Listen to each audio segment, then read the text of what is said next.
My body hurts. I'm fatigued. And I'm starting to feel depressed.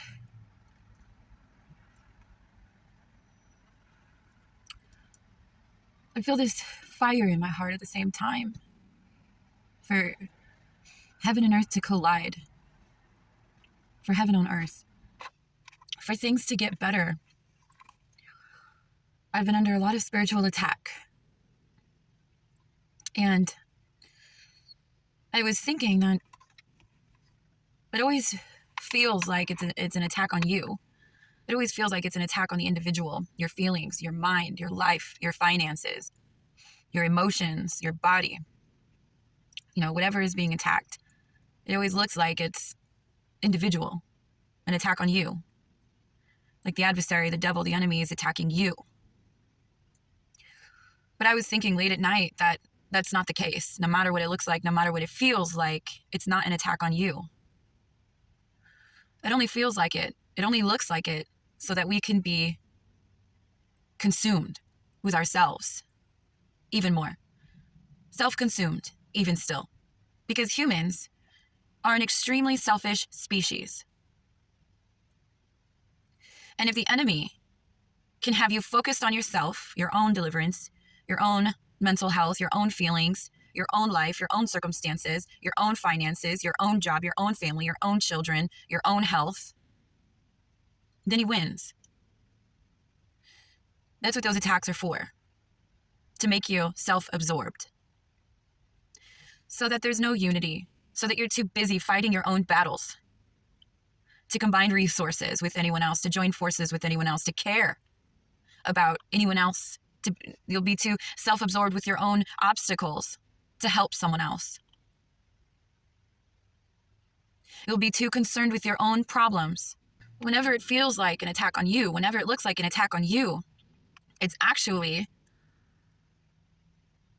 an attack on the whole entire family of Christ, the whole entire body of Messiah.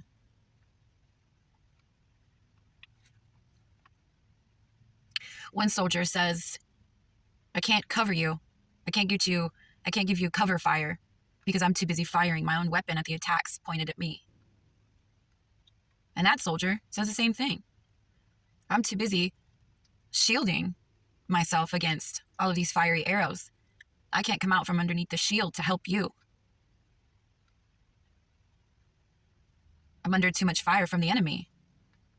I can't come over to where you are. I can't help you out. I can't bear with you in love, bear with you and your burdens in love. I can't share the load because my load is already too heavy. See, it's an attack on the whole entire body, the whole entire family of believers.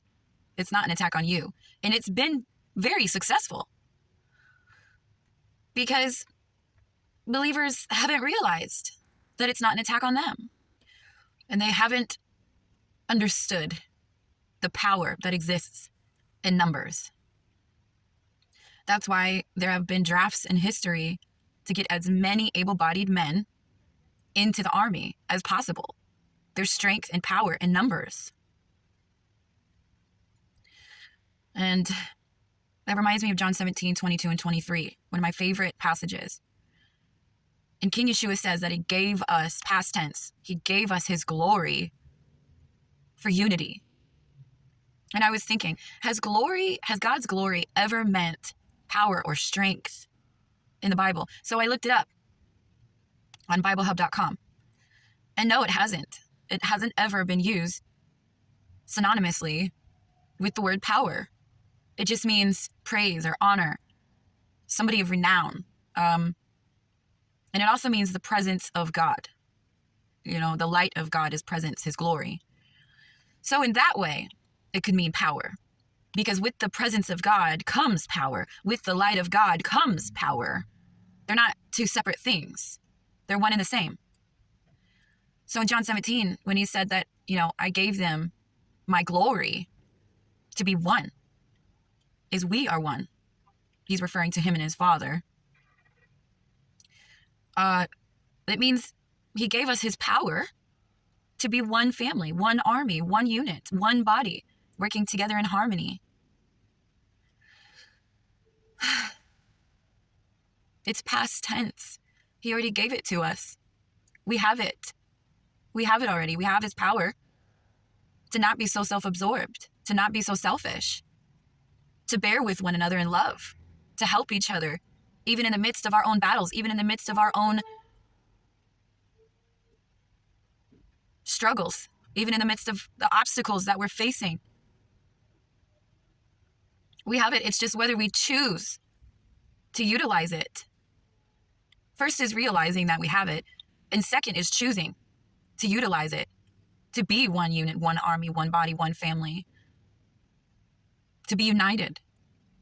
But I haven't really seen a passion for unity. I really haven't. Because people are choosing to be distracted by, taking care of themselves. I'm too busy with my job. I'm too busy with my family. I'm too busy with my own things in my own life.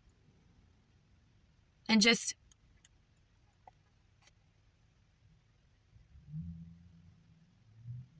that's why things aren't getting any better.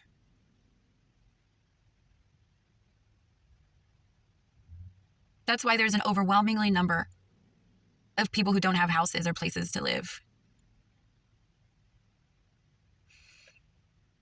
We would show the world God's glory.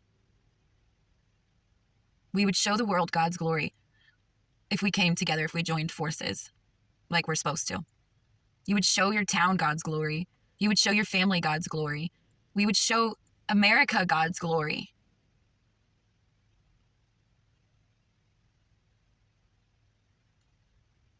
If we sacrificed a part of our life for others. It's not fun living in your car in the winter because it's too cold to get a good night's sleep. And that, plus having multiple sclerosis already, when sleep is very important for pain management.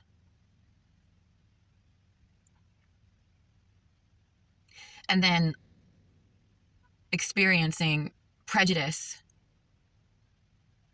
from people because you're living in your car.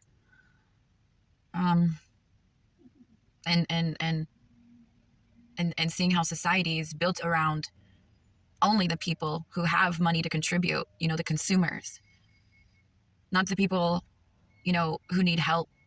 There's all kinds of reasons why people don't have shelter, all kinds. And sometimes it's not even their fault. But it's our job to get to know them with no judgment, to friend them, to love them.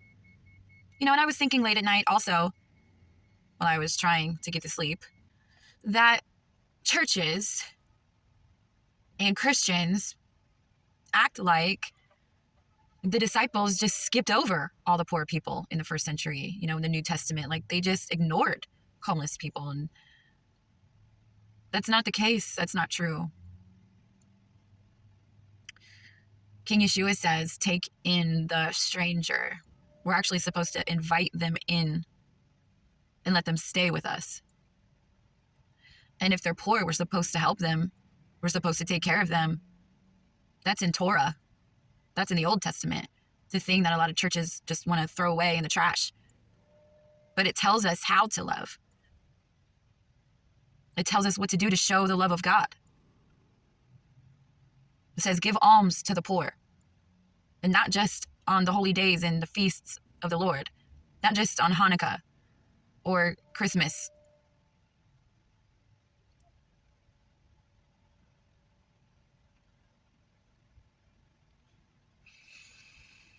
I imagine in Acts 4:32, the homeless people who were healed and baptized by the disciples and joined their little community that they had in Israel. Because it says that nobody needed anything. They had everything that they needed. House, they had shelter, they had clothes, they had food, they had water, they had everything that they needed. And nobody loved money so much so that they were like, yeah, but I have bills I have to pay. You can trade that in. You can trade that life in for something that's way better, something that's more important. You can trade that monetary lifestyle in to show the world God's glory. But you're too busy with your job. You're too busy worrying about your own problems.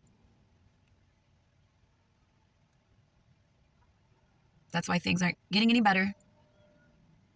We have His glory to be one, but we're not utilizing it.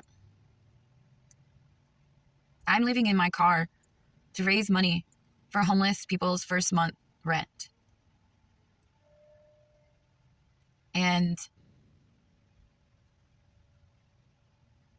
I feel alone.